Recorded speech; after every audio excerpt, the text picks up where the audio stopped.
Well, demonstrating our ruthless resolve, we are going to come back to order and launch our panel. And what a great panel it is. I'll give you a very quick introduction to it. In this first decade of the new millennium, we take it for granted that presidents, both sitting and former, will be heavily involved with philanthropy. When Haiti was devastated by a huge earthquake, it was completely unsurprising that President Barack Obama would call upon his two immediate predecessors to lead a major philanthropic response to the widespread suffering in that island nation. It was not, however, always thus. True, there were notable philanthropic activist presidents from the beginning. We've already heard about George Washington's quest for a national university, but that wasn't the norm. More typical was a sort of a laissez-faire attitude that built a wall of separation, to use Jefferson's famous term, between the president's private charity and his public office. Thus, it was the case that Herbert Hoover, in his as the lawyers might say, open and notorious advocacy of philanthropy from the Oval Office. He didn't represent something completely new, but nonetheless, it was something very significant in the intersection of philanthropy and the presidency. Previous presidents tended to have a cause in their charitable inclinations, but Hoover had a much broader vision, driven by his bedrock belief that tapping into the deep vein of American generosity was the best way to deal with social ills. Now, many chief executives since Hoover have included philanthropy as an element of their governing philosophy. Some have effectively integrated philanthropy into their policy agendas. Our panelists today will explore those chief executives from Hoover down to the present, whose administrations have been notable for their philanthropy.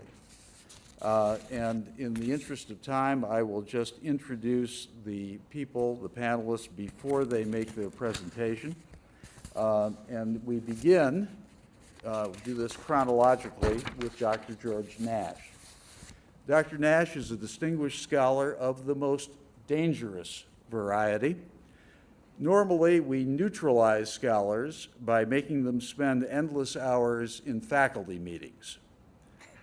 But as an independent scholar since 1995, Dr. Nash is free to make intellectual mischief. And what mischief he has made in authoring definitive histories, including the conservative intellectual movement in America since 1945, and reappraising the right, the past and future of American conservatism. Most germane to his subject today, Dr. Nash spent 20 years meticulously researching and writing the standard scholarly biography of the 31st president under the general title of The Life of Herbert Hoover. Today, of course, he tackles one of the primary facets of Hoover's long and distinguished career of public service, that of philanthropy. Dr. Nash? Should I go to the podium? Or? That would be fine. Okay. That would be fine.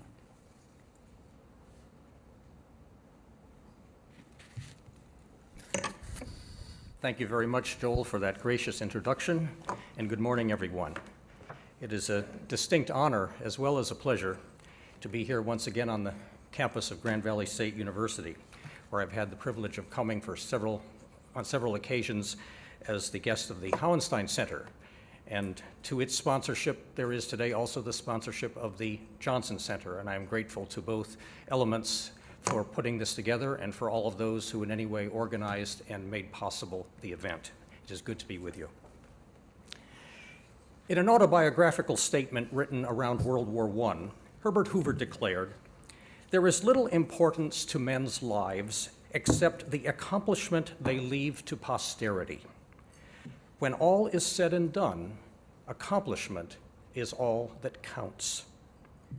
For Hoover, the most accurately measured form of accomplishment was what he called the origination or administration of tangible institutions or constructive works. True to his philosophy, he spent most of his adult life creating and administering such institutions. The result was a career of extraordinary philanthropic attainment. Hoover was born in Iowa in 1874. Before he was 10, both of his parents had died. In 1891, he managed to gain admission to newly founded Stanford University as a member of its first four-year class. In 1895, he graduated with a degree in geology and an unquenchable feeling of gratitude for the opportunity his alma mater had given him to succeed in life. Hoover quickly embarked on a career as an international mining engineer, eventually based in London. By his late 30s, he was earning $100,000 a year. By 1914, at the age of 40, he was at the pinnacle of his profession, with business interests on every continent except Antarctica.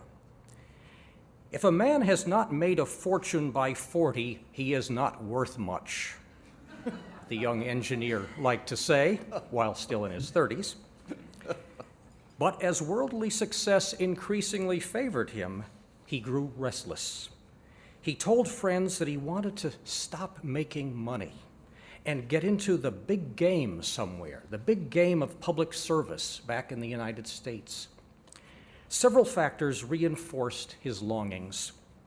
The childhood admonitions of his Quaker relatives that he should live usefully. His code of engineering professionalism with its emphasis on disinterested and constructive work. And above all, the Stanford spirit of practical idealism that he had absorbed so deeply as a college student. It was World War I that brought Hoover's dreams into focus and launched him on what he called the slippery road of public life. When war broke out in Europe in August 1914, Hoover, still living in London, organized his fellow American residents of that city into a committee that helped more than 100,000 stranded American travelers in Europe find their way safely home. 2 months later, as European armies bogged down in bloody stalemate, Hoover founded and directed an institution of volunteers called the Commission for Relief in Belgium, or CRB.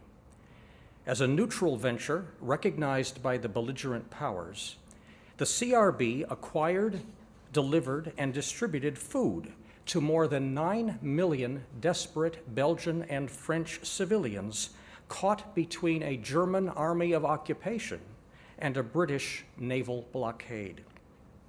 What appeared at first to be a brief emergency rescue operation evolved instead into a gigantic humanitarian enterprise without precedent in world history, a pioneering effort in global philanthropy.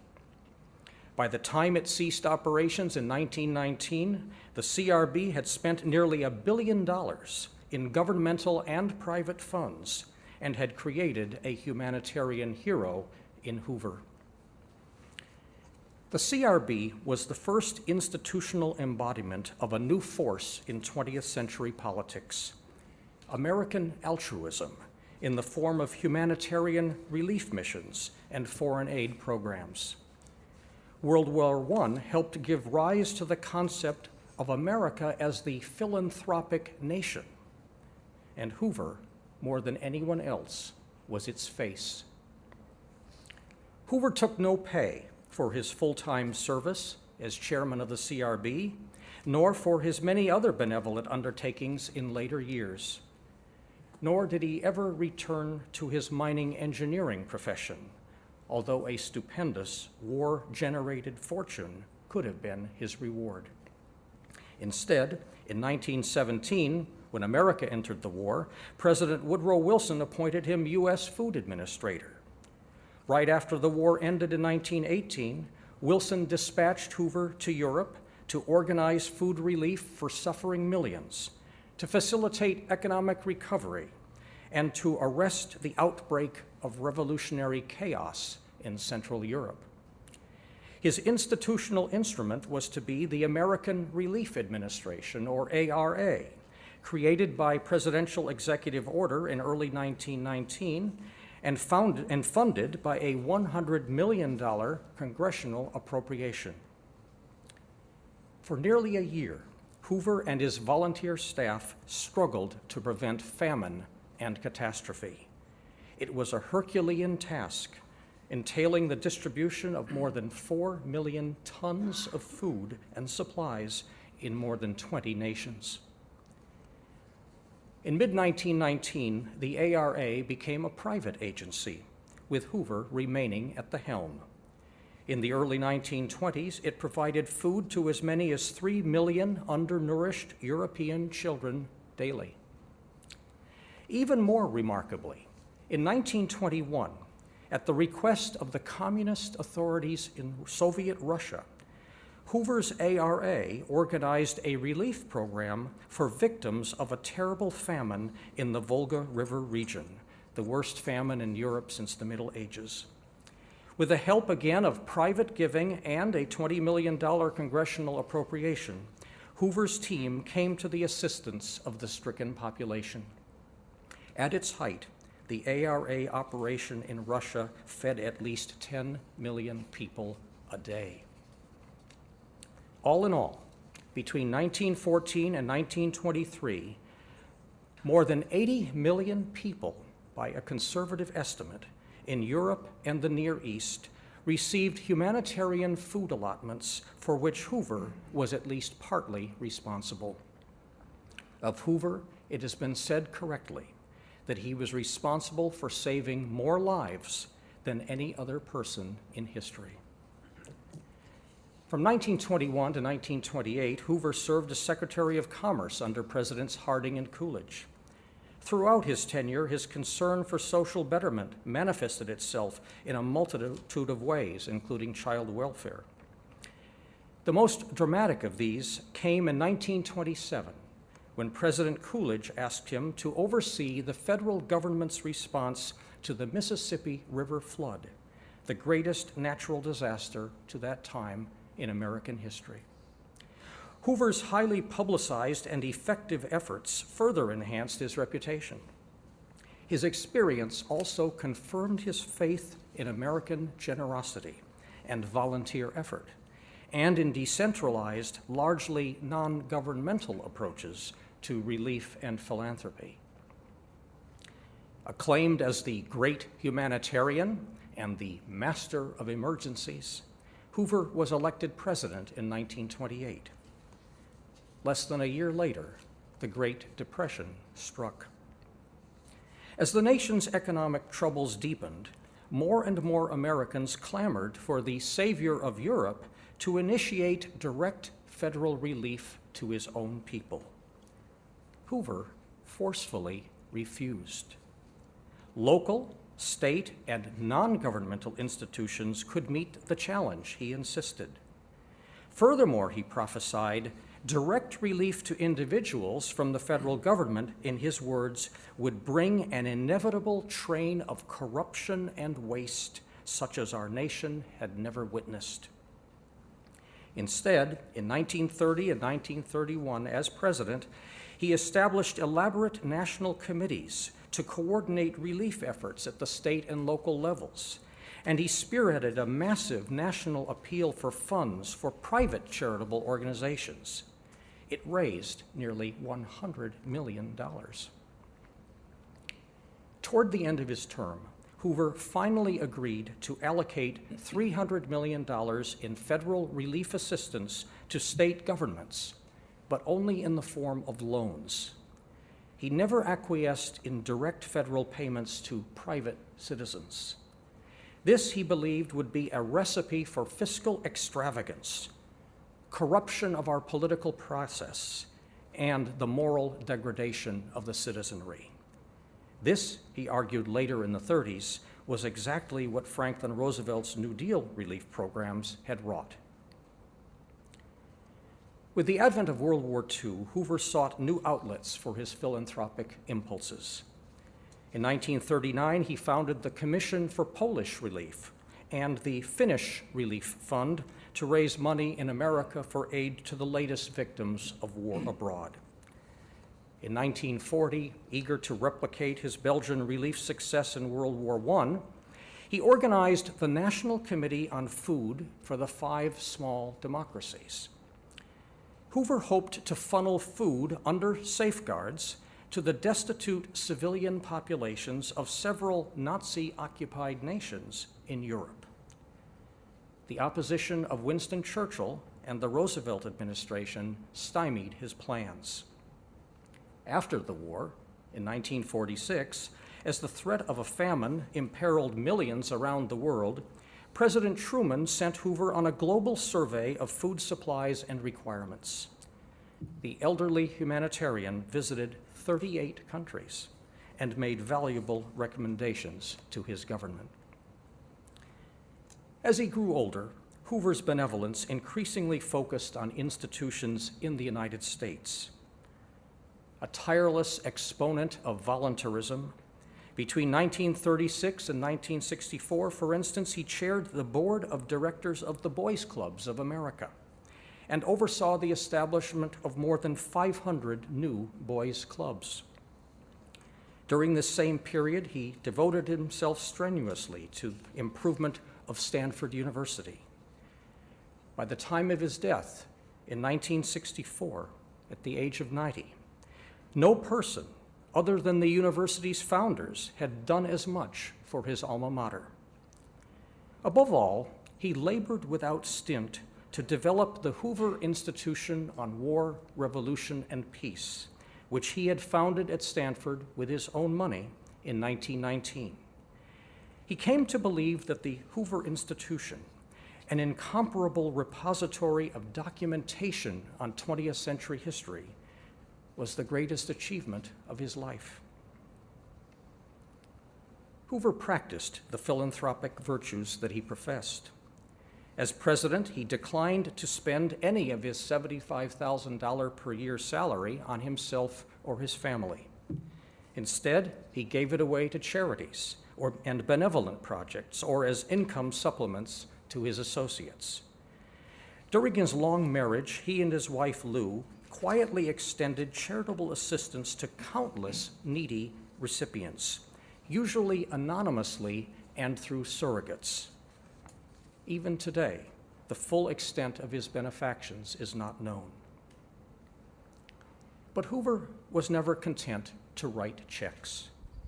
What inspired him most was the building of what he called tangible institutions, a calling he considered the highest form of human endeavor. In such constructive works as the Commission for Relief in Belgium and the Hoover Institution, he forged a remarkable philanthropic legacy. Still, as Ralph Waldo Emerson observed in Self-Reliance, an institution is but the lengthened shadow of one man.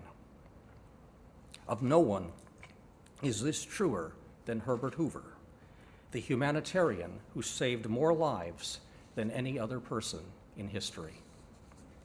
Thank you.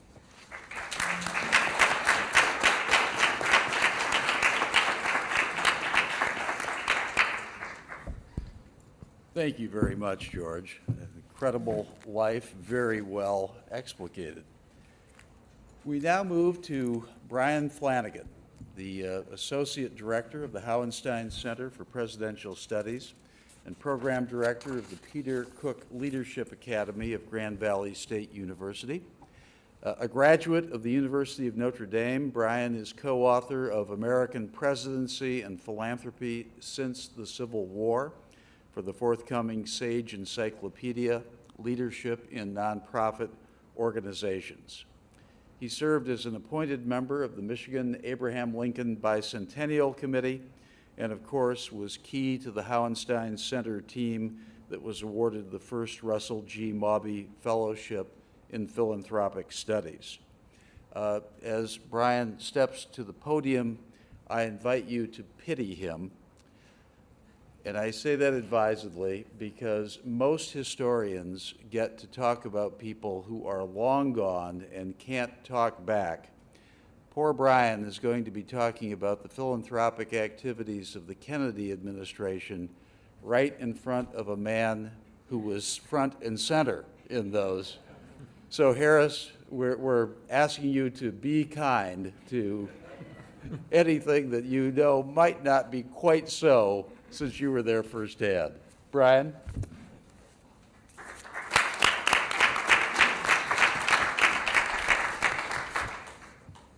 That's absolutely true. I should say I was one of the student Mobby Fellows 2 years ago when we first were awarded. And I can't express enough our gratitude to Russ Mobby, who was here with us last night, to Dorothy Johnson, who is with us today, and of course to Kathy Agard and Joel Oros. This has been an excellent opportunity, and I have to say that for undergraduate students and even master's level students, it's rare that you get this kind of opportunity to go beyond the secondary literature, get in some archives, and try to make some discoveries for yourself. And it's an eye-opening experience for undergraduate as well as graduate students. So thank you so much, again, for the award. And I should second what Joel said, because our research was primarily focused on Herbert Hoover and John F. Kennedy, and two very different models for how presidents and ex-presidents can inspire philanthropy among the citizenry. And I thought I had dodged a bullet when I found out I didn't have to talk about Hoover in front of George Nash, and then found out about Senator Wofford and, of course, his presence at the creation of the Peace Corps, which is what I'm here to talk about today. Now, why am I talking about the Peace Corps in a conference about philanthropy? Really, I'm adopting a definition that we gained from Ross Mobby 3 years ago when he spoke to our leadership fellows. Russ that day came in and he said, you guys are probably too young to have significant dollars to give away, but keep in mind that the philanthropic student, or the philanthropic spirit, is three-sided. We can give of our time, our talent, and our treasure, and of course he was taking that right from his biblical reading. But, so that's what we're adopting today when we talk about the Peace Corps, the way a governing institution was able to inspire this great outpouring of the giving of time and talent from young people, and at this point not even just limited to young people across this country. And I should also talk about it because since the founding of the Peace Corps, 200,000 Americans have gone abroad to serve. That's the size of our city here in Grand Rapids. 200,000 people. And at the outset, it was an unsalaried program. People lived among the people they were serving, ate the same food, wore the same clothing, gave up potential salary that they could have earned back at home. So this is truly an act of giving. Now, to get at this, I would like to focus on three key lessons that we discovered that Kennedy learned through his lifetime, that he applied in 1960 and 61 when he was founding the Peace Corps. And the first of those is simply that individual leaders are capable of shaping history. Kennedy was a great reader of history and biography all of his life, and he didn't believe in large and impersonal forces directing our lives. He believed that each of us has agency, and that as leaders, we can create change, we can make something happen. It wasn't just from reading that he learned this. He was present, he was a fly on the wall in 1939 in the British House of Commons when the ministers were debating whether or not to go to war against the Germans. And in fact, he was there when they declared war against the Germans. Kennedy, of course, served in the U.S. Navy during the war, as did his brother Joe. He had another brother, Bobby, who was in the Naval Reserve. He had a sister who served in the Red Cross during the war, another sister in the State Department. It was a very service-oriented family who saw directly, when their brother Joe was killed, shot down, saw directly the impact that political leaders can have on the lives of individuals. And in fact, during his time in Europe, he saw the enormous amount of destruction that humans can cause. After the war, in his role as a journalist, he was a fly on the wall at Potsdam. He watched Truman, he watched Stalin, he watched Churchill make momentous decisions that would change lives of millions. He was present at the San Francisco Convention, where the United Nations in its current form was created. So he saw the impact that individuals could have. Now, if we fast forward to 1960-61, He tried to put himself in that role of an individual leader who can impact lives of millions. And I should say to anybody who's my age or younger here that people were vastly more receptive to that kind of leadership back then. It was within living memory of Franklin Roosevelt and Dwight Eisenhower, and it was prior to Lyndon Johnson and Richard Nixon and the war, the Vietnam War, that turned so many Americans against their leaders. So from the beginning of his campaign, he started putting forth a challenge to Americans, and we all recognize it most from his inaugural. But even when he was accepting the Democratic nomination, he talked about his new freedom, which was, of course, a call to service. It was a predecessor to his inaugural. He said, the new freedom I speak of is not a set of promises, it is a set of challenges. It holds the promise of more sacrifice instead of more security. And of course, we all know his line at his inaugural. Not only here on earth is God's work truly our own, but ask not what your country can do, ask what you can do for your country. He was putting himself in that role, trying to use the bully pulpit, as Theodore Roosevelt had, to transform the meaning of people's lives. And I have a little story I'm going to finish with today. That's a very personal example of someone whose life was transformed by that call. Okay, so individual leaders can shape history. This was a lesson that Kennedy believed in and that he applied.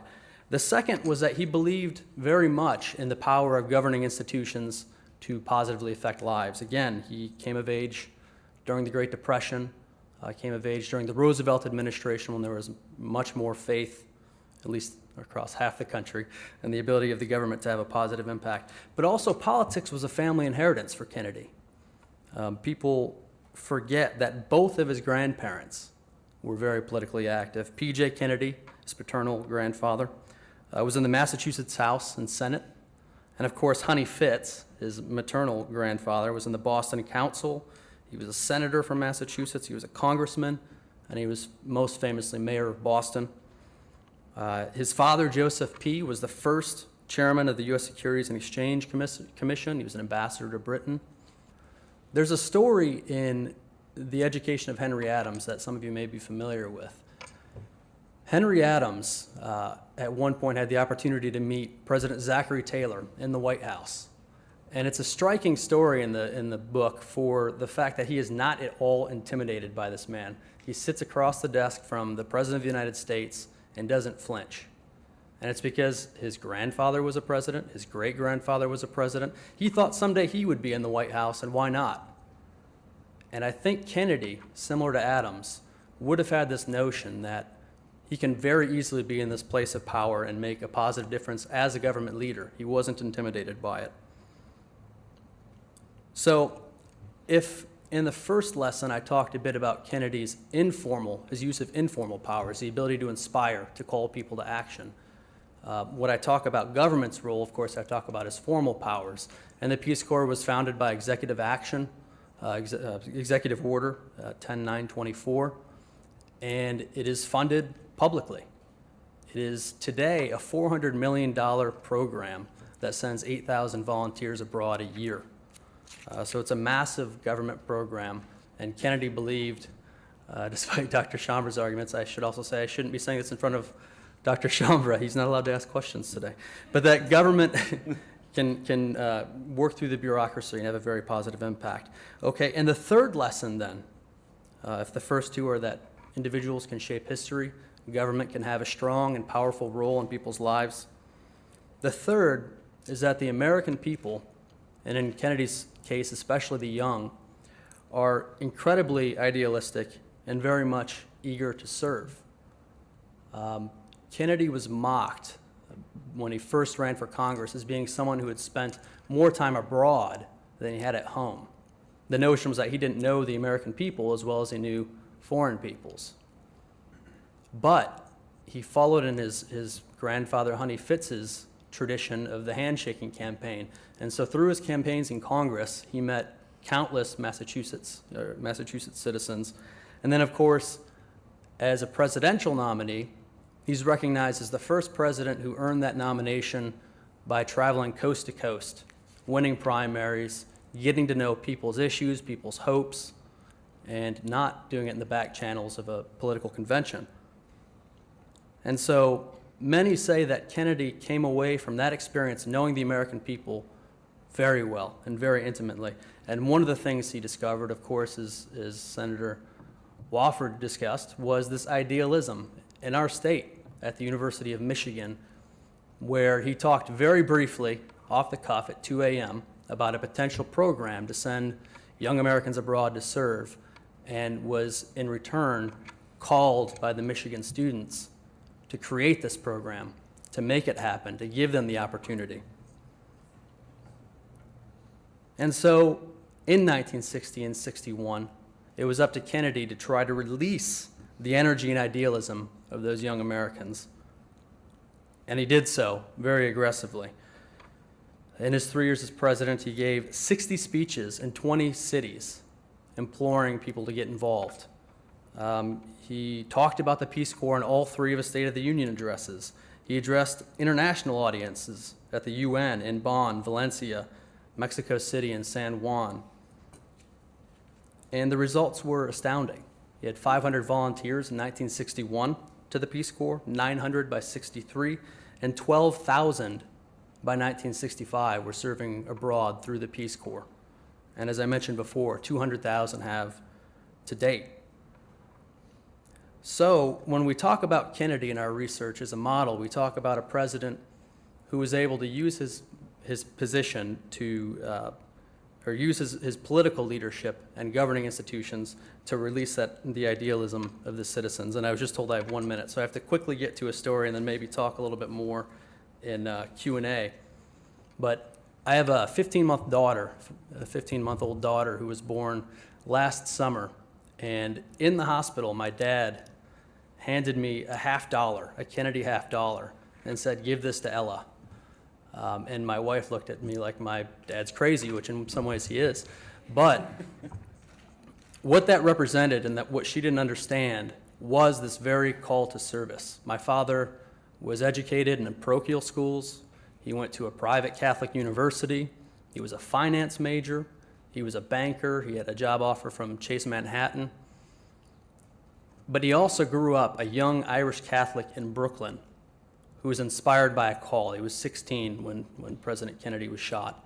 But he was inspired by a call, and it came back later in his life. And he left the private sector in order to take up a life of public service, still inspired this many years later. And since that time, he's served 35 years trying to transform the public educational system at the local, county, and state levels. And so for me, that was a very impactful moment where he was trying to give this $50 to me to pass on to my daughter, to pass on that legacy of service, to pass on that legacy of philanthropy and giving. And I'll end with that. But thank you so much.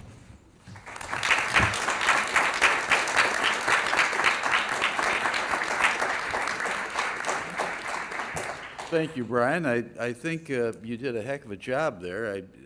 Harris did not rush the stage to try to correct you, so well done. Our next panelist is Barbara Elliott. Barbara is a senior fellow of the Hudson Institute and founder of the Center for Faith-Based Organizations.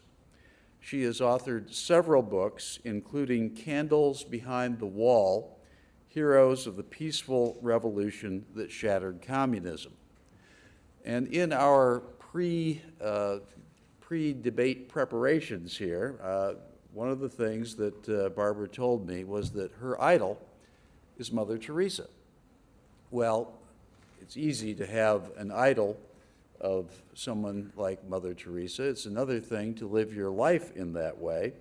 However, Barbara has done so, having won the Eleanor Roosevelt Award for Human Rights in recognition of her extensive work with refugees and the poor.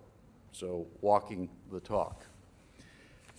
However, in the interest of honesty, to counterbalance these impressive accomplishments, Barbara has flirted with the dark side, for she has served as a consultant to grant-making foundations. Dealing with people like Jim McHale is a very dangerous thing. We will make sure that she behaves as she assesses the philanthropic activities of Ronald Reagan's administration. But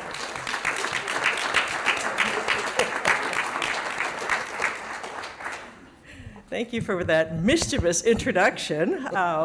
I'm delighted to be back here in Michigan. I spent several very happy years working at Hillsdale College a number of years ago, and have been the guest here at the Hauenstein Center a number of times, and thank you for the invitation, Gleaves, and thank all of you for coming for our discussion today. Yes, you've alluded to part of my flirtation with the dark side. I also had a little bit of a dark side experience in actually working in the White House, which was a mixed blessing. Anyone who worked for the government understands that it has, certain aspects of it that are positive and others that are negative. I have been an advisor to philanthropists. I've also been a coach and an advisor to the leaders of small grassroots faith-based nonprofits that are serving the poor, people who are serving the homeless, who are serving people coming out of prison, recovering drug addicts, people trying to leave gangs, that sort of thing. And that has been a very rich and rewarding time, but I do understand something about the dynamics of it right at the grassroots level. I've been planting some of those organizations as well, and actually founded one that helps transition people coming out of prison and addiction and homelessness into jobs. So I have all the bruises on me to prove for how hard that actually is to get things off the ground, but it's been a real joy. I've also helped to plant some of the partnerships in mentoring from an organization that's here in Michigan, Kids Hope USA. We're mentoring now close to 10,000 children all over the country, and I've helped to plant a few of those in Houston and elsewhere, and I mentor a young girl myself. So I have kind of an experience on both sides of this philanthropic question. I've helped people give, I've helped people receive, and I've also been asking and giving. So with all of that, let me focus on President Reagan. I did have the honor of serving him in the White House in the Office of Public Liaison. I was responsible for the White House briefings on the economic program early on in the administration, and got a bird's eye view of what it really is like when an administration is trying to set a direction and then stick to it. Every organization, every business leader in the nation wanted to come there and meet with him, of course. All of them had an agenda. And I got to be one of those people in the middle to put it all together and kind of make it happen. President Reagan came to his presidency with a body of knowledge and convictions that really had been shaped over a lifetime.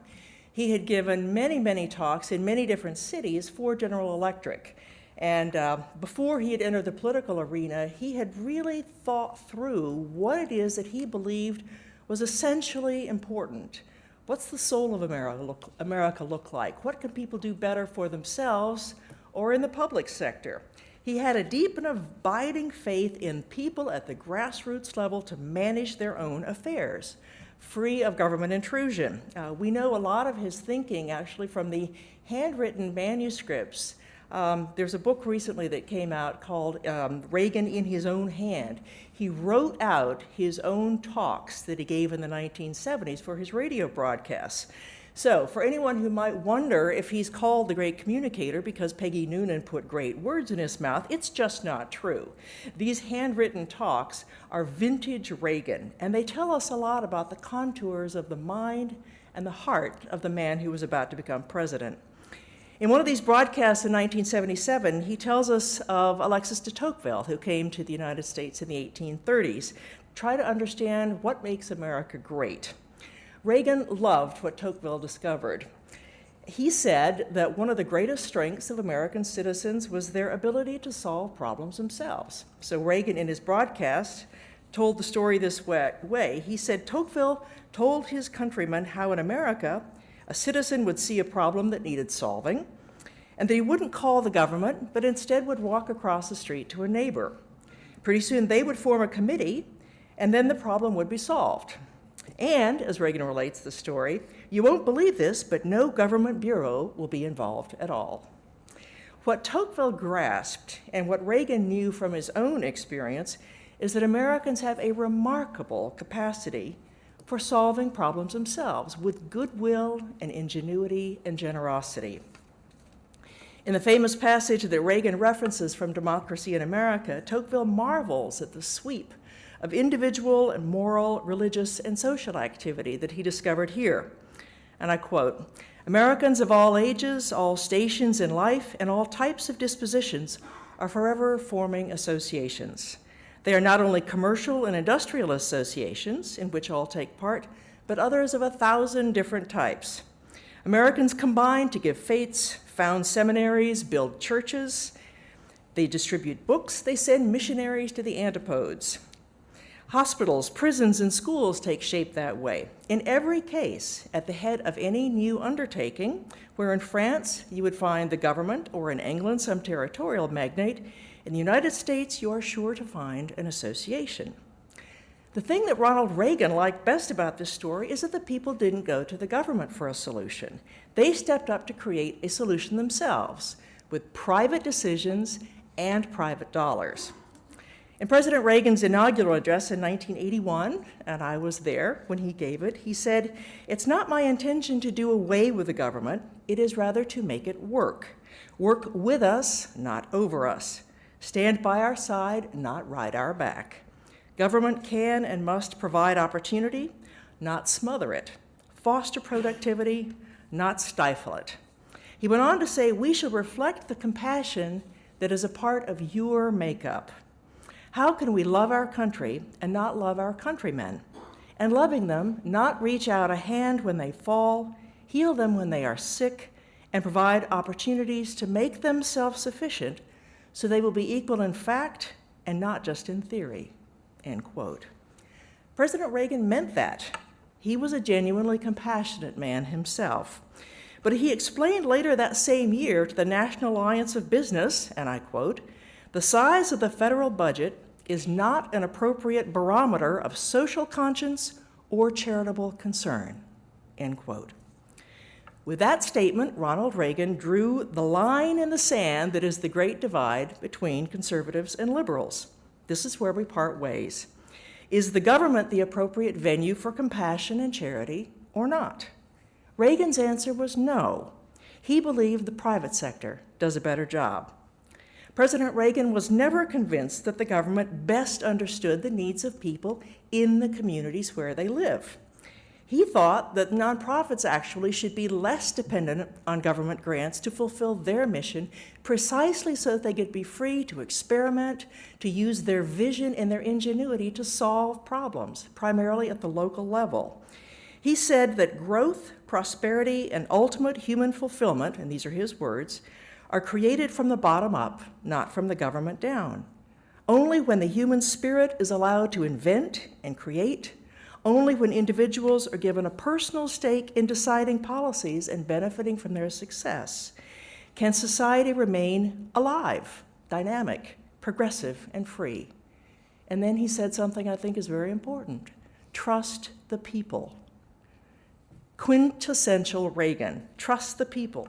See, he believed that people in their own communities know better how to meet the needs of the things that are right there, and that people in their own communities with private dollars and compassion are much more likely to serve people face to face, but in the context of a relationship with someone whose name you know.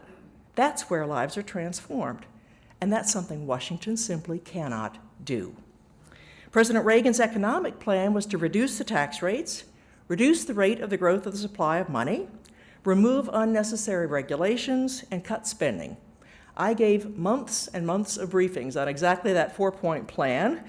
He was able to do most of those things except for cutting spending as much as he would have liked to. However, it seems Congress had other priorities, and the battle was not pretty. I had the opportunity to witness the words of Otto von Bismarck in practice. He said, "If you have any respect for law or sausages, you should never see them being made."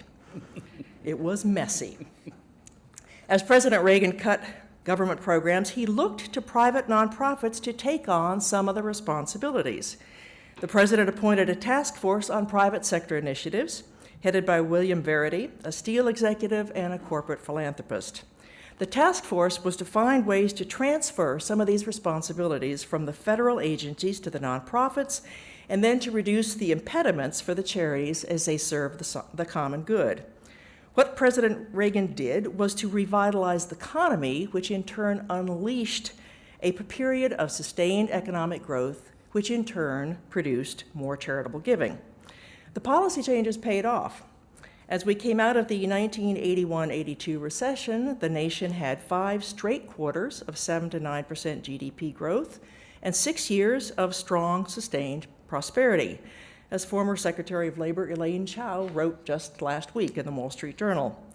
By making a 24% reduction in marginal tax rates, the economy was unshackled. As the economy flourished, so did philanthropy. As Les Lankowski documented for the Chronicle of Philanthropy, in the Reagan years, charitable giving rose by more than 25% in inflation-adjusted dollars. And that was twice the rate of the previous decade. New foundations sprang up, and corporate giving as a percentage of pre-tax profits reached an all-time high. Again, Les Lankowski is my source. The effect continued after Reagan left office. In the 1990s, philanthropy grew even more rapidly as the economy picked up speed. Although the 1980s were slammed as the decade of greed, the annual rate of growth in total charitable giving rose nearly 55%, and it was higher than the rate of the previous 25 years, according to Richard McKenzie. As he wrote, no matter how the record of charitable giving is measured, in the 1980s were in fact a decade of renewed charity and generosity. You can tell the difference between conservatives and liberals when it comes to philanthropy by their own fruits. President Reagan was called heartless, but he took it upon himself to give charitably, at the same time that he was cutting government spending. Although he was not a wealthy man when he became president, he donated more than 4 times to charity as Senator Ted Kennedy, and that is both as a percentage of his income and in absolute numbers. Kennedy, whose net worth was $8 million, gave barely 1%. Reagan gave more to charities than Franklin Delano Roosevelt, who is hailed as the great man of compassion. In the midst of the Depression, when people really could have used the help, Roosevelt gave only 2% of his income. In 1985, Reagan gave away 5% of his. The patterns of philanthropy in America are really quite fascinating. Arthur Brooks wrote a book a few years ago that I reviewed for Philanthropy magazine. It's called Who Really Cares? Brooks, who is now the president of AEI, is a consummate number cruncher, and after he ran his numbers, he didn't believe them, so he ran them again. He'd assumed that the people who were the loudest and the most vociferous about socioeconomic misalignment or inequality would give the most to alleviate it. Actually, that's not the case at all. He discovered that despite their reputation as caring, political liberals give less of their income to charitable causes than conservatives. Actually, conservative households donate more than 30%. They donate 30% more money to charity than liberal households. What's more, they're also much more likely to volunteer, to actually engage in the personal serving of those on the receiving end, and to take care of the poor themselves. Why the difference? Brooks found that liberals see government redistribution as a form of charity, which they believe gets them off the hook from any further giving. It is possible to shame liberals into giving, however, using the public spotlight. Presidential candidate Al Gore was embarrassed by the release of his tax return, which indicated that he had given only $353. That's 0.2% of his income to charity. His giving jumped to 6.8% the next year. Just for the record, President Obama gives about 1% of his income to charity. George W. Bush regularly gives more than 10% of his, and Dick Cheney in 2005 gave away 77% of his income. Arthur Brooks found in his research that the most generous donors have 4 key traits: religious faith, skepticism about the government in economic life, strong families, and personal entrepreneurism. The faith factor is by far and away the most predictable factor in looking at how people give. In fact, faith trumps politics when it comes to giving.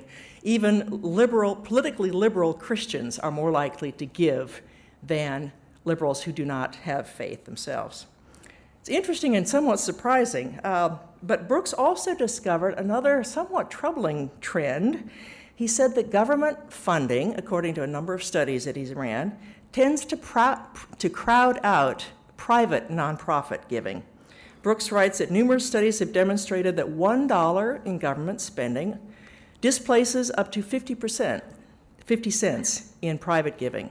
And the highest level of crowding occurs in assistance to the poor and other kinds of social welfare services. Brooks also found that FDR's New Deal put about a 30% crimp in the church-based giving in the 1930s, just as the TANF payments, welfare payments, 60 years later, crowded out private dollars. President Reagan's strategy to simply invigorate the economy and then move the human care into the private sector was an economically effective one. But there's more. There's another aspect of this shift that goes beyond the numbers. Tocqueville discovered something about America that Ronald Reagan understood. And that is that as people give their own time and money, it encourages people toward the acquisition of virtue. Tocqueville said this: "Its discipline shapes a lot of orderly, temperate, moderate, careful, and self-controlled citizens. And if it does not lead the will directly to virtue, it establishes habits which unconsciously turn it that way." This is the acquisition of civic virtue. See, in caring for one another voluntarily, we are fostering our own character development. Tocqueville dubbed these little units of interaction voluntary associations. He wrote in the tradition of Edmund Burke that called them little platoons. Other people call this sector the civil society. It's expressed in all of the voluntary associations, nonprofits, neighborhoods, schools, clubs, communities, all those kinds of things. Tocqueville saw that when people are contributing to and engaging in this kind of charitable activity, it is a direct counterbalance to another tendency of the American character that he found troubling, and that is the tendency towards self-absorption, pulling back away from others, and toward an excessive materialism.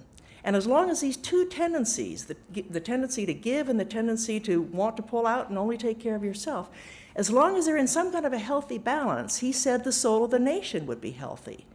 I would suggest that in the 21st century, that balance, that precarious balance, may have tipped to the side that may imperil, in fact, the soul of our nation. It's an odd paradox, but America counts on this acquisition of civic virtue or even spiritual virtue in order for free institutions to remain healthy. But the government cannot inculcate those necessarily virtues itself. That only can take place in the private sector, in these little platoons, and with private dollars for the most part. Now, President Ronald Reagan always believed in America as a shining city on a hill, and he had faith in the potential of the inherent goodness of Americans. As he said in 1984 at the convention, the poet called Miss Liberty's torch the lamp beside the golden door. Well, that was the entrance to America, and it still is. The glistening hope of that lamp is ours. Every promise, every opportunity is still golden in this land. And through that golden door, our children can walk into tomorrow with the knowledge that no one can be denied the promise that is America. Her heart is full, her torch is golden, her future bright. She has arms big enough to comfort and strong enough to support, for the strength in her arms is the strength of her people. She will carry on, unafraid, unashamed, and unsurpassed. In this springtime of hope, some lights seem eternal. America's is.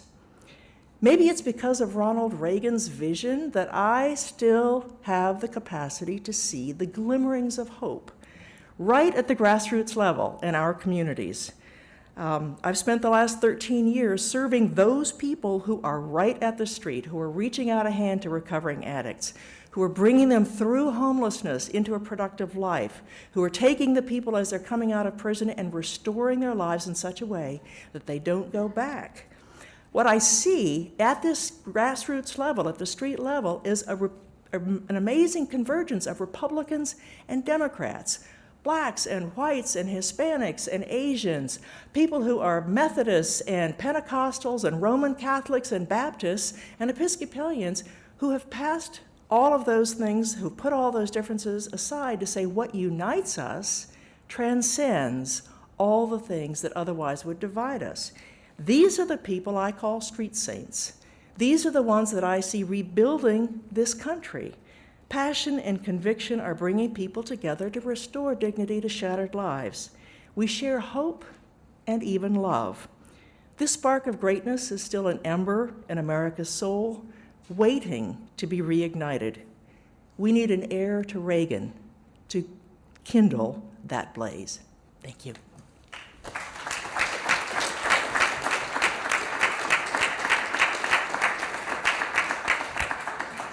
Well, thank you, Barbara, that view from the sausage factory in Bismarck's memorable term. Thank you very much. We conclude the panel with Michael Moody. Michael is the first incumbent of the Fry Foundation Chair for Family Foundations and Philanthropy, the first such endowed academic chair in the nation. It would be accurate to say, therefore, that if you've seen one professor holding an endowed chair in family philanthropy, you've seen them all. Michael has worked closely, both as a student and a colleague, with the man who virtually invented the field of philanthropic studies, Professor Robert Peyton, and his most recent books reflect that long and fruitful collaboration. Teaching Philanthropy, Transforming Lives, Essays Honoring Robert L. Peyton from 2007, and Understanding Philanthropy, Its Meaning and Mission, 2008, which he co-authored with Professor Peyton. And if we pitied Brian for his position, we should pity poor Michael even more, because he's going to be talking about Bill Clinton, the Corporation for National and Community Service. He has the former CEO and 2 former board members in Bill Shambra and Dottie Johnson in the audience. And if Harris didn't rush the stage for Brian, he may yet do so for Michael. Mm-hmm. Thank you. Thanks. It is not in small measure daunting to talk about the subject in the presence of those folks, and I'm also sort of a pinch hitter in this role, and not being an expert on the presidency or on Clinton, but on philanthropy. So I come in at that angle. But I was thinking this morning that what's good about that is that as the pinch hitter, nobody really expects the pinch hitter to get a hit, because if they were supposed to get a hit, then they should be in the regular lineup. So at least I have that going for me. The pressure's off in that respect. I want to first just sort of lay out for you the messages that I'm going to provide for you around the themes of Clinton and philanthropy, focusing primarily on his presidency, but a bit before and a bit after. We could talk all day about Clinton and philanthropy after his presidency, as most of you know. But I won't really spend too much time on that. So first of all, Clinton came into the presidency really without much personal experience in nonprofits or in voluntary service by his own admission. But he came into it with a very well-established belief in the communitarian ethic of service and a sort of new Democrat vision of governance in which nonprofits and government were essential collaborative partners, and it was this vision, this philosophy, that really brought him to emphasize service so much in the presidency. And he understood nonprofits very well, I think. Another message is that one of Clinton's greatest legislative achievements, which you've heard about many times today, was this creation of the Corporation for National Service, and specifically AmeriCorps, which he saw as a sort of domestic Peace Corps in the way that was similar to the Peace Corps of his hero, John F. Kennedy, was established. And he created this domestic Peace Corps, this domestic GI Bill, in a way that embodied this governing philosophy. He structured the organization, as we heard a little bit earlier about, that in which the government was not the direct centralized provider of services, but was a collaborator with local nonprofit institutions, and was the catalyst for voluntary citizen action and assisting and funding local institutions rather than being the provider of that service. Third, that Clinton came into office and was in office at a time of extraordinary growth and innovation in the field of philanthropy itself. And he responded to that, in part because of this approach, but also because he knew that this was what was going on in a tremendous way in the nation, and he therefore provided sort of unprecedented access to philanthropic leaders and nonprofit leaders to the White House during this time, and in order to sort of learn from what was going on, as well as to help learn how to support them. And then finally, Clinton has been more engaged in organized philanthropy, at least organized grant-making and fundraising, than I would argue any other again, I'm not a presidential scholar, but I'll make the bold statement, more engaged in post-presidency in organized philanthropy in a way more significant than any other president in history. And then I guess my final message is that Clinton's promotion of service, his belief in the ethic of service, his promotion of this governing ethic of engaging, inspiring the nation towards service and engaging nonprofits as collaborative partners, and promoting philanthropy was criticized and the subject of great suspicion while he was in office, and has continued to be as he's been out of office doing the work that he's been doing. So. To start with, before Clinton became president, he admits this in the first few pages of his book that he published after he left the presidency, called Giving.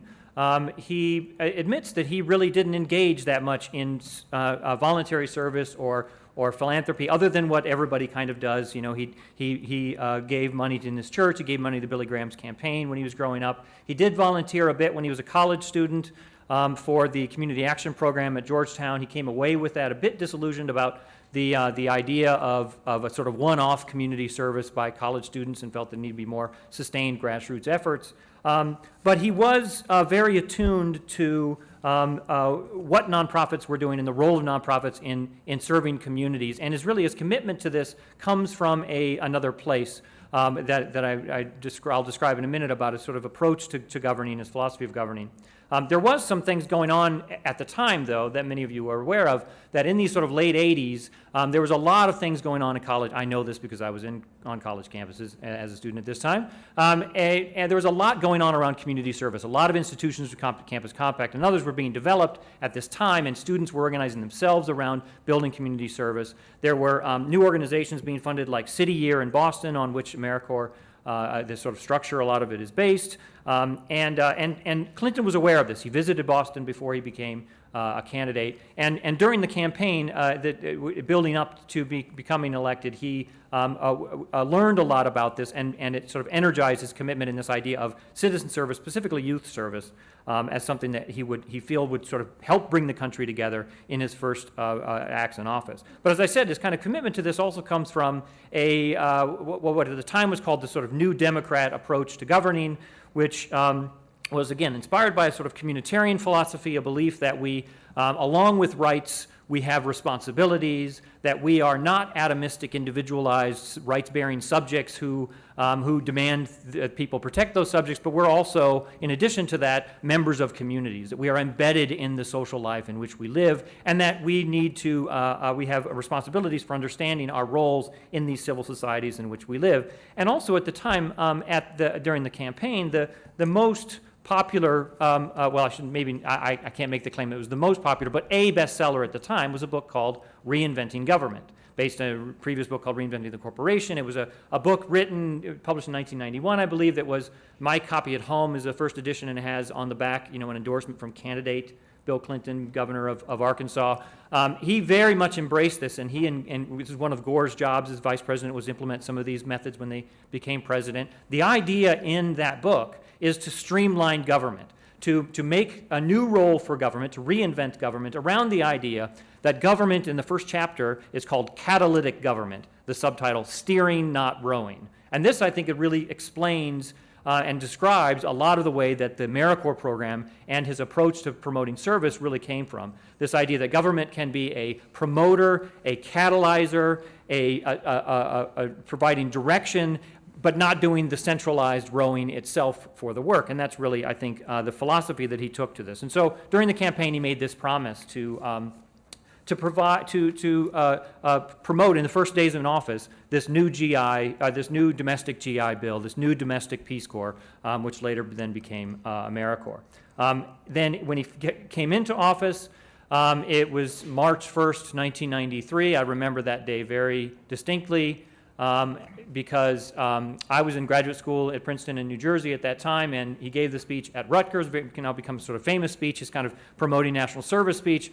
A friend of mine was working in community service stuff, also was a graduate student at Rutgers, and they were going to try to get me tickets to the speech, and so I got a phone call from this person, and she told me, no, I'm sorry, I can't give you tickets to the speech. Well, it turns out that was my future wife. It was the first time I ever talked to her, and it was also the first time I ever heard her say no to me, not the last. And in fact, when I reminded her of this last night, when I told her I was going to tell this joke today, she said, no, you can't tell that joke. And I said, well, my point illustrated exactly. So March 1993, he gives this speech at Rutgers, which is the embodiment of kind of this promotion of service. His belief really ultimately in the idea that civic service is a unifying idea. He later called it this sort of transcendent idea of his administration, AmeriCorps, that it would bring both sides together. It must be bipartisan and uncontroversial because it was about building our communities together. It brought together the philosophies of multiple actors in the field. He said in the speech, the sort of themes of his campaign all along have been community, responsibility, opportunity. He said national service will be America at its best. Building community, offering opportunity, and rewarding responsibility. National service is nothing less than the American way to change America. And so all Americans could get behind it, of course. So then we know the story. What happened was in July, they passed the National and Community Service Trust Act of 1993, and it not only established AmeriCorps, but also brought together some existing programs that had previously been enacted, some by George Bush the first. So, in fact, there's a story that Bush, when he did the transition with Clinton, asked Clinton, please take care of my 1,000 Points of Light program. This was a way to kind of build on that. They also had established a commission in this area that they now then folded into the Corporation for National Public Service. Learn and Serve America, the Senior Corps, other things were made. National Civilian Conservation Corps were all made part of this Corporation for National Service. And again, the way it was set up was that it was established as not as a centralized provider of services, but as taking existing programs, building on them, funding them, and but specifically using them in a way to provide the inspiration and the funding and the assistance and support and facilitation for individuals to go out and work in communities with existing local nonprofit grassroots organizations doing that work. That's what AmeriCorps members do. And so it also sort of embodied this idea about his belief in community service. As you've heard already today, it was not as uncontroversial as he expected it to be. After the 1994 Contract with America elections, Gingrich and the Republicans, the new Republicans in the House, were almost nearly completely successful in taking away all of the funding for the program. And you've heard the ways that Gingrich reframed AmeriCorps around coerced volunteerism. The AmeriCorps members were not only useless but dangerous.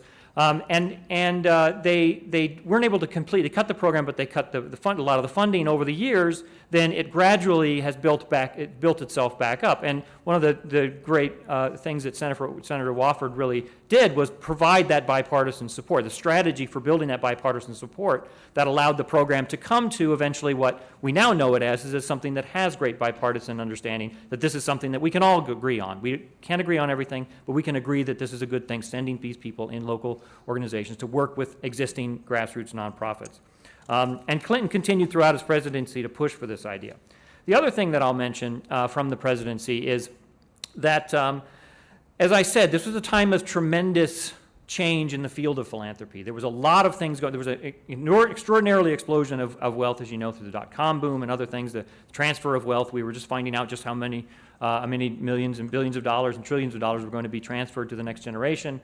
And we also know that there were a lot of youth innovations going on, including the one here in Michigan, the Michigan Community Foundation Youth Project, which many of you know about, of course, and allowing youth in local communities to make grants as part of collaborative activities. And so Clinton recognized this and held a summit, and, among other things, held a summit in October of 1999 where he brought some of these people doing these interesting things as a kind of, okay, we're heading into the new millennium, what can we do to support and learn from what's going on in the world of philanthropy? One of the panelists in that summit was Dottie Johnson, and I didn't realize until I was reading the transcript to prepare for this that one of your co-panelists in there was Justin Timberlake. And if you don't know who Justin Timberlake is, you can ask any of the students down here who that is. So Bill Clinton was very excited about what he heard, including what he heard about the Michigan Community Foundation project. He said he was kind of talking about something else, and then he stopped and made a side comment. He says, "You know, this Michigan thing, I love this. Letting more young people decide how that money that they raise is given out, I think it's a very, very good thing to do." So if nothing else that you don't like about Bill Clinton or like about Bill Clinton, he loved the Michigan thing. So he also, at the same time that the summit, on the same day as the summit, he produced a memorandum that was the creating an interagency task force on nonprofits and government. And what's unique about it, and I can't really find much evidence that there was a whole lot of tangible sort of specific programs that came out of this, but what it did was it charged 10 cabinet members to sit on a task force and to find ways to learn from and improve the collaboration between nonprofits and government. And it's written in a way that we in the field of nonprofit studies and philanthropy studies talk about the essential role of nonprofits in our community all the time. And it shows a sort of deep understanding of the role of nonprofits as partners with government. And it encouraged these cabinet members to find ways in their work to partner with nonprofits. And I think that sort of embodies that. Some of the things that were said in there were that nonprofit sector is an integral component of our national life. Nonprofits are uniquely able to identify problems, mobilize fresh thinking and energy, care for those in need on a human scale, and promote social change at the community level. I mean, that's something that could be written in a nonprofit management textbook, right? This is a fundamental appreciation for the role of nonprofit sector in our lives. So then the final point I want to make is about Clinton after the presidency. And again, we could talk for a very, very long time about what he's done after the presidency. Most of you know that he established the William J. Clinton Foundation based in Harlem, and that's since grown in leaps and bounds in various ways. And it's not really based because he didn't endow it with his own personal wealth, but he raised a lot of money for projects as part of that and continues to do that. And it's kind of the centerpiece for his philanthropic humanitarian efforts since he's been left the presidency.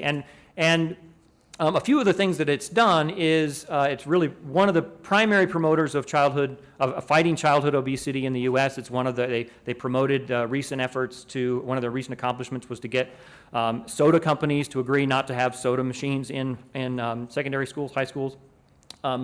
They do a lot of work internationally. One of the, again, most famous accomplishments is getting pharmaceutical companies to agree to provide at lower cost HIV and malaria drugs in Africa.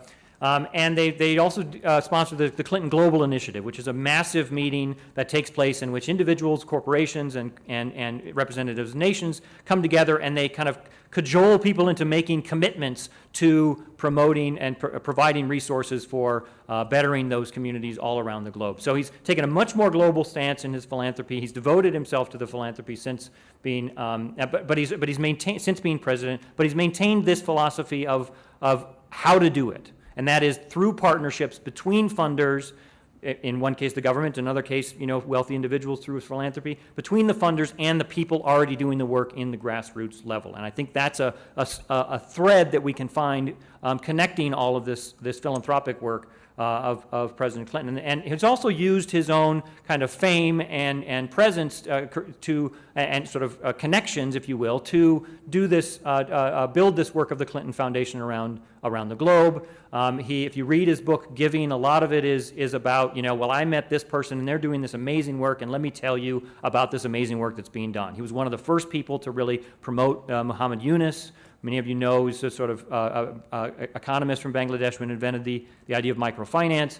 And before he became president, he was talking about Muhammad Yunus and microfinance. And since then, of course, he's been a big supporter of him. And so that's what he does, is sort of use the ability that he has to find, the connections he has to find those people who are doing amazing things already, those social entrepreneurs doing amazing things already in their communities, and find ways to support them, facilitate them, bring them together, and fundraise for them. And so the final thing I'll say on that, though, is that, of course, this has not been uncontroversial, just like everything else that he has done in this field has not been uncontroversial. Those who followed when Hillary Clinton was nominated for Secretary of State, one of the things that was a problem was, well, how much is your husband's traveling all over the world, just like you will do as Secretary of State. Is there going to be a conflict of interest there? He's asking people for money and asking countries to do things with that money, and you're going to be doing diplomacy. So these concerns have always been there, and I think I hope I haven't been too strongly kind of partisan in my review of saying he was all good and was an angel, as we heard last night.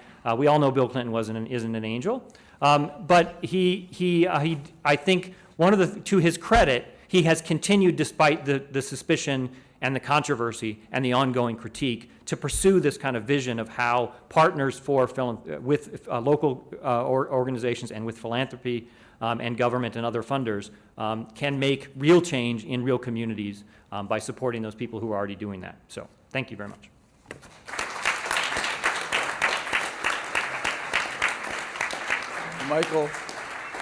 Michael, thank you for bringing the Michigan thing to its absolute place in the world. We have time for maybe a couple of quick questions before we head off to lunch. Anyone have a burning question that they would like to throw at our panelists? Yes, Kathy.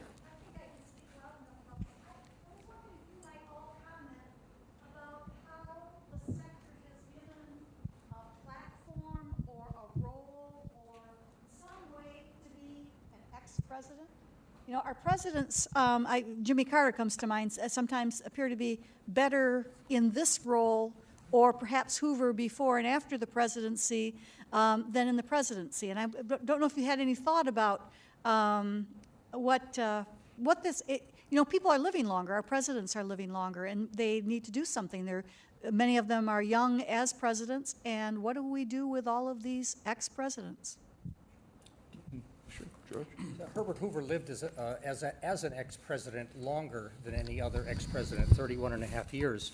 Mr. Carter, if he lives another couple of years, will eclipse that record. There is a commonality that I think we might point out between or among Hoover, Carter, and Clinton as ex-presidents. Each one of them in his own way was seeking vindication in the eyes of the American people. Hoover had been rejected at the polls, Carter the same, Clinton had impeachment, and so forth. It strikes me that the philanthropic impulse, which I think had other sources for each of them, might have been stronger because it's a way of demonstrating your usefulness in the community and refurbishing the reputation that had been somewhat tarnished by whatever you did or didn't do in office.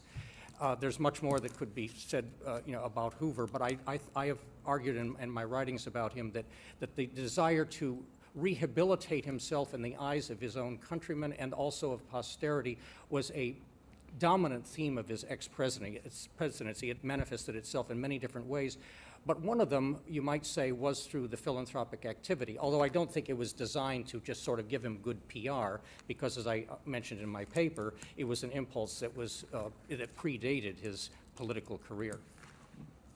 Other panelists care to weigh in on that? I mean, just briefly, one of the things that ex-presidents can easily do is exercise the private bully pulpit. Because they're known throughout the nation, they could easily command the attention if they want to start an initiative or speak on behalf of one. They instantly have media recognition and they also know a number of powerful people on whom they can lean for contributions or for publicity. And they discover that can be used for good purposes, which may not be directly related to the government, but they're discovering that there is something that they can do in the private sector with their ability to command attention, and that's a good thing. Mm-hmm. Good. Yeah, I think the name recognition obviously gives them an enormous opportunity, and having the connections they need is an enormous opportunity. I think also, after being president for 4 or 8 years, it's probably a relief to be able to pick 3 or 4 core issues that you want to focus on. And a lot of the times you see that in a foundation, in a presidential foundation, is that they have maybe 4 or 5 points that they're going to focus on. And it's an opportunity to pick them and to maybe not worry as much about what other people think about it. I'm gonna answer the question by also trying to revive the reputation of sociologists, which had received some criticism earlier today. At being a sociologist, we usually don't get into motives. We usually talk about things if things happening in the world outside of personality explanations. But in this case, I can say that you read the Bill Clinton Giving book, and he describes the almost a sort of uncertainty as he finished the presidency about, I have all of this stuff to do, or all this time left in my life, and before the heart attack, and which also was a factor there. But and he said, and I want to make these kind of changes. I want to help save lives. I mean, he says this, and he says, well, what's the best way to do that? And I think it goes to the sort of understanding of the role of philanthropy and nonprofits in saving lives and making change in our society that attracts people who know very well how things work to that kind of work. I think for me, that's a sort of validation of what we've been all saying for a while, that nonprofits and philanthropy are essential for creating change and for providing services, and making that choice is an illustration for me that he recognizes that as well. So. I'm looking to our organizers. Do we have time for one more question? Mandy speaks. Any other questions? Yes.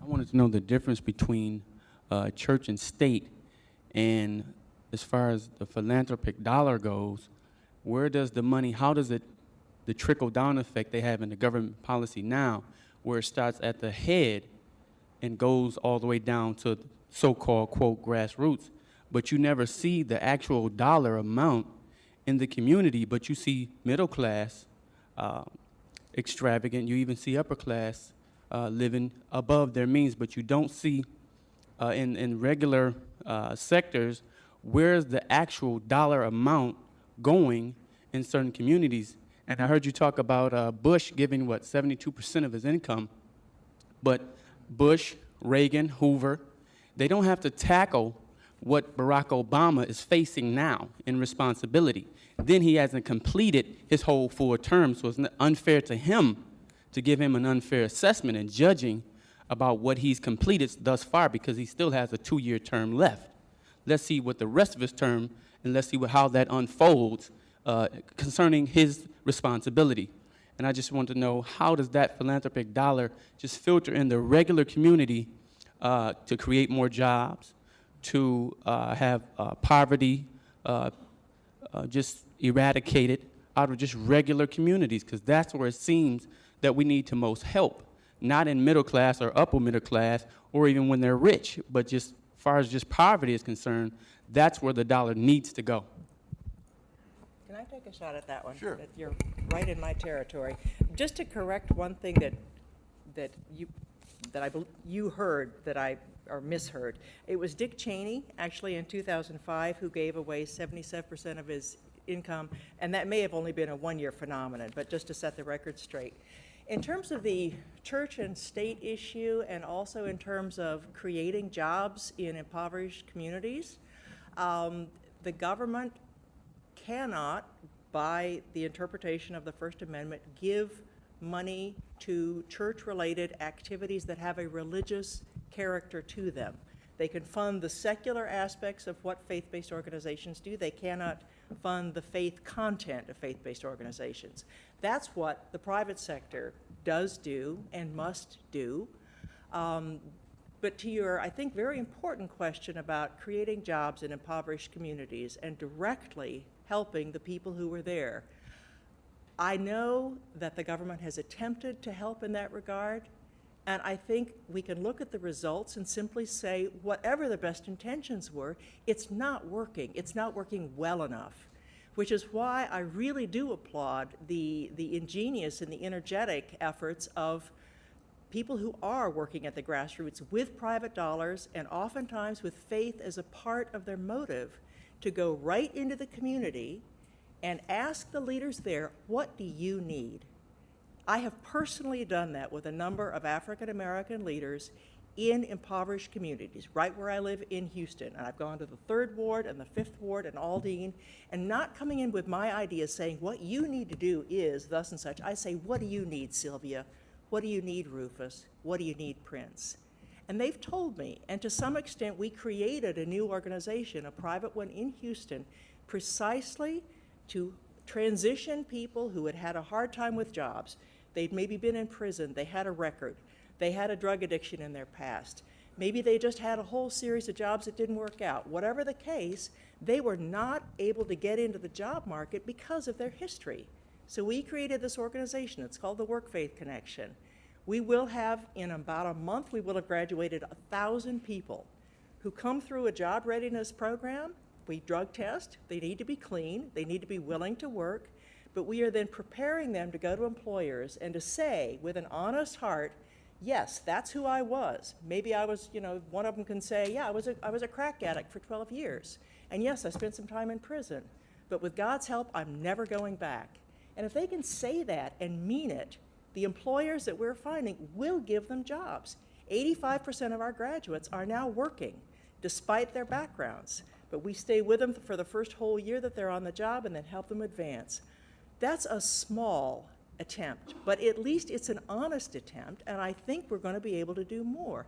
That's the kind of thing that came about because I knew these leaders. I'd worked with them for a decade and said, what do you need?